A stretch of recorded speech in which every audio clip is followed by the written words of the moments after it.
हरे कृष्ण। गीता अमृतम में आप सभी का स्वागत है। तो हम आ गए हैं भगवत गीता अध्याय 6 श्लोक क्रमांक 9। पिछले श्लोक में हमने देखा कि जो व्यक्ति थ्योरेटिकली और प्रैक्टिकली इस ज्ञान से संपन्न हो जाता है, वो व्यक्ति इस भौतिक जगत के द्वंद्व से ऊपर उठ जाता है। इस भौतिक जगत में उसके साथ क्या अच्छा क्या बुरा हो रहा है, उसके आसपास क्या अच्छा क्या बुरा हो रहा है, उसके स्तर से वो ऊपर उठ जाता है। और इसी चीज को अच्छे से समझने के लिए भगवान कृष्ण एक कंप्लीमेंट्री श्लोक देते हैं। तो भगवत गीता अध्याय 6 श्लोक क्रमांक 9। भगवान कृष्ण कहते हैं, सुहृत मित्र अरि उदासीन मध्यस्थ द्वेष बंधुषु साधुषु अपि च पापेषु समबुद्धि विशिष्यते। भगवान कृष्ण कहते हैं, जब मनुष्य निष्कपट हितैषियों, प्रिय मित्रों, तटस्थों, मध्यस्थों, ईर्ष्यालुओं, शत्रुओं तथा मित्रों, पुण्य आत्माओं एवं पापियों को समान भाव से देखता है तो वह और भी उन्नत माना जाता है। देखिए, भगवान कृष्ण ये एक तरह से एक प्रूफ दे रहे हैं कि इस भौतिक जगत में कुछ भी अच्छा नहीं है, कुछ भी बुरा नहीं है। भगवान कृष्ण कहते हैं कि हर एक व्यक्ति जो ब्रह्म के स्तर पे है, वो मन से, चेतना से उसके लिए अपना कोई नहीं है, उसके लिए पराया कोई नहीं है। उसके लिए कोई पापी नहीं है, उसके लिए कोई पुण्यवान नहीं है, उसके लिए कोई अच्छा नहीं है, कोई बुरा नहीं है। उसको इस भौतिक जगत से कोई लेना देना नहीं। वो अजात शत्रु है और वो एक तरह से देखा जाए तो भगवान के साथ गुणात्मक दृष्टि से एक हो गया है। जब व्यक्ति की भगवत चेतना में प्रगति होती है ना, तो उसमें दिव्य गुण विकसित हो जाते हैं।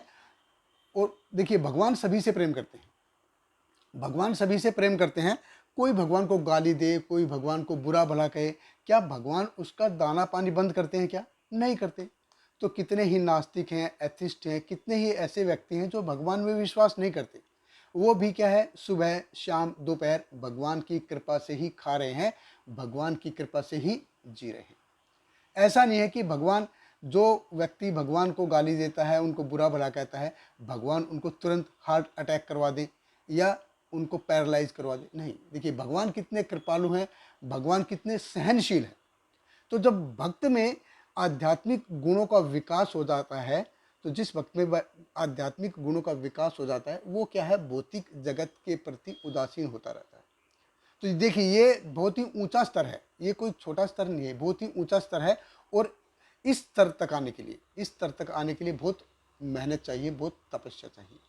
भगवान कृष्ण कहते हैं, साधुषु पापेषु सुहृत अरि। सुहृत मतलब जो बहुत अच्छा फ्रेंड है, अरि जो दुश्मन है, साधुषु एक डिवोटी, पापोषु जो एक ही बहुत ही बुरा व्यक्ति है।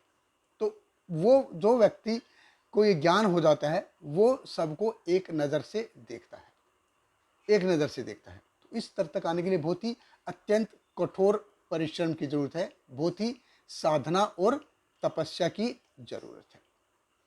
और इस साधना और तपस्या के मूलभूत अंग हैं स्वर्ण और कीर्तन। स्वर्ण और कीर्तन इस साधना के मूलभूत अंग है। तो जब हम भगवान के नाम, रूप, गुण, लीलाओं के बारे में सुनेंगे, उनका गुणगान करेंगे, तो व्यक्ति इस स्तर तक आ जाता है, इस स्तर तक आ जाता है।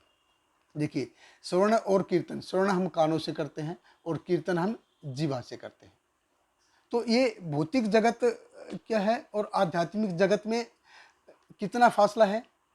ये 4 उंगल का फासला है। अभी आप बोलेंगे ये कैसे? देखिए, भौतिक जगत में जो भी कुछ होता है वो आंखों के माध्यम से होता है, जो देखते हैं, कि जब मैं देखूंगा उसी पे विश्वास करूंगा, ये भौतिक जगत है। आध्यात्मिक जगत कैसा है? वो कर्ण रंध्रों के माध्यम से, जब हम अच्छे से सही तरीके से सुनेंगे तो हमारे आध्यात्मिक गुण विकसित हो जाते हैं। तो कान और आंख, इसमें सिर्फ 4 उंगल का फासला है। ऐसे भौतिक जगत और आध्यात्मिक जगत में 4 उंगल का फासला है। आंखें क्या करती हैं? आंखें हमारे भौतिक वासनाओं को बढ़ाती हैं। और कान क्या करते हैं? कानों से हमारे आध्यात्मिक संस्कार बढ़ते हैं अगर हम सही तरीके से सही चीज़ को सुनेंगे तो जैसे पौधा होता है, पौधे को पानी और खाद दिया जाए, सही तरीके से पानी और खाद दिया जाए तो एक दिन वो बड़ा होके विशाल वृक्ष बन जाता है। ऐसे ही भक्ति का बीज है, भक्ति का बीज जब हमारे हृदय में अंकुरित होता है और उसको हम श्रवण और कीर्तन का खाद और पानी देते हैं तो वो ऐसे ही बढ़ जाता है। तो कविराज कृष्णदास गोस्वामी चैतन्य चरितमृत में बताते हैं कि जैसे एक माली होता है, माली अपने बगीचे में पौधे को बहुत ही संजो के रखता है, उसको बहुत अच्छे से खाद और पानी देता है तो वो ऐसा बड़ा होके पेड़ बन जाता है, वृक्ष बन जाता है। ऐसे ही भक्त होता है, ऐसे ही भक्त अपने हृदय में भक्ति का जो बीज है उसको अंकुरित करता है और श्रवण और कीर्तन का जो खाद और पानी है उससे वो बड़ा करता है। कविराज कृष्णदास गोस्वामी कहते हैं, माली हया करे बीज आरोपण, स्वर्ण कीर्तन जले करिए सिंचन। कि भक्त क्या करता है, भक्त क्या करता है कि वो अपने हृदय में भक्ति रूपी जो अंकुर है उसको आरोपित करता है और फिर श्रवण और कीर्तन के माध्यम से उसमें जो श्रवण और कीर्तन का खाद और पानी देता है और ऐसे वो भक्ति का जो बीज है उसको वो बड़ा करता है, लता को बड़ा करता है और एक दिन वो वृक्ष बन जाता है। तो ऐसे ही एक दिन वो वृक्ष में परिवर्तित होता है। तो जब हम इस भौतिक जगत के द्वंद्व से ऊपर उठेंगे, जब हम भौतिक जगत के द्वंद्व से ऊपर उठ आएंगे तो हम जब हरि भक्ति, हरि सेवा और हरि कथा में निर्बंध और निर्द्वंद रूप से स्थापित होंगे। बहुत बहुत धन्यवाद। हरे कृष्ण। हरे कृष्णा कृष्ण कृष्ण हरे हरे, हरे रामा राम राम हरे हरे।